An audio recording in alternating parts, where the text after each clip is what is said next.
এবার একসাথে ইউক্রেনের ৮টি অঞ্চলের বিদ্যুৎ অবকাঠামো লক্ষ্য করে বড় ধরনের হামলা চালিয়েছে রুশ বাহিনী। শুক্রবার দিবাগত রাতের এই হামলার পর অনেক গ্রাহকের বিদ্যুৎ সরবরাহ বন্ধ হয়ে গেছে এবং পরমাণু বিদ্যুৎ কেন্দ্রগুলো উৎপাদন কমিয়ে দিতে বাধ্য হয়েছে। জেলেনস্কির প্রশাসনের পাশাপাশি international atomic energy agency IAEA শনিবার এই তথ্য নিশ্চিত করেছে। ইউক্রেনের সামরিক বাহিনী জানিয়েছে এরাতে ইউক্রেন ভূখণ্ড লক্ষ্য করে ৬৫৩টি ড্রোন এবং ৫১টি মিসাইল ছোড়ে রাশিয়া। তবে এগুলোর মধ্যে ৫৮৫টি ড্রোন এবং ৩০টি মিসাইল ভূপাতিত করা হয়েছে বলে দাবি তাদের। ইউক্রেনের কমিউনিটিস অ্যান্ড টেরিটরিজ মন্ত্রণালয় জানিয়েছে মস্কো মূলত চেরনিহিভ, জাপোরিঝিয়া, লাভিভ এবং নিপ্রোপেট্রোভস্কের বিদ্যুৎ অবকাঠামো লক্ষ্য করে এই হামলা চালিয়েছে।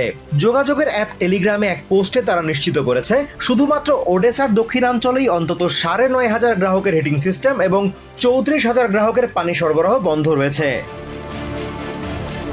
এই হামলায় শুধু বিদ্যুৎ সরবরাহ ব্যবস্থাই নয়, ইউক্রেনের রেল যোগাযোগ ব্যবস্থাকেও লক্ষ্যবস্তু বানিয়েছে রাশিয়া। কিভের কাছের ফাস্তিভ টাউনের একটি রেল হাবে হামলায় একটি ডিপো এবং বেশ কয়েকটি ক্যারিয়েজ মারাত্মক ক্ষতিগ্রস্ত হয়েছে বলে জানিয়েছে দেশটির রেলওয়ের রাষ্ট্রীয় নিয়ন্ত্রক সংস্থা ইউক্রেজালিজনিৎসিয়া।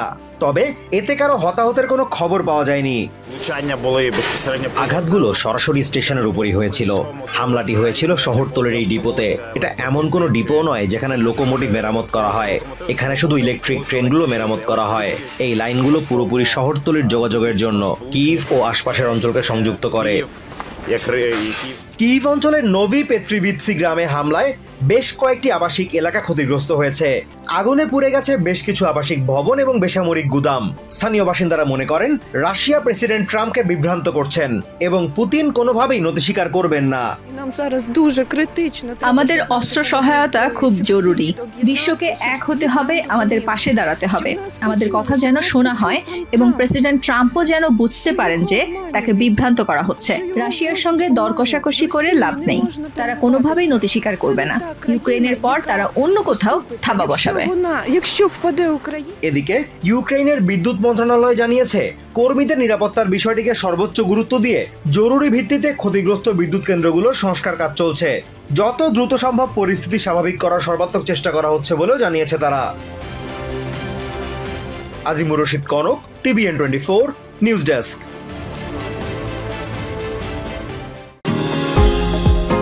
নিউ ইয়র্ক থেকে সম্প্রচারিত TVN24 টেলিভিশন বিশ্বজুড়ে বাঙালির কণ্ঠস্বর।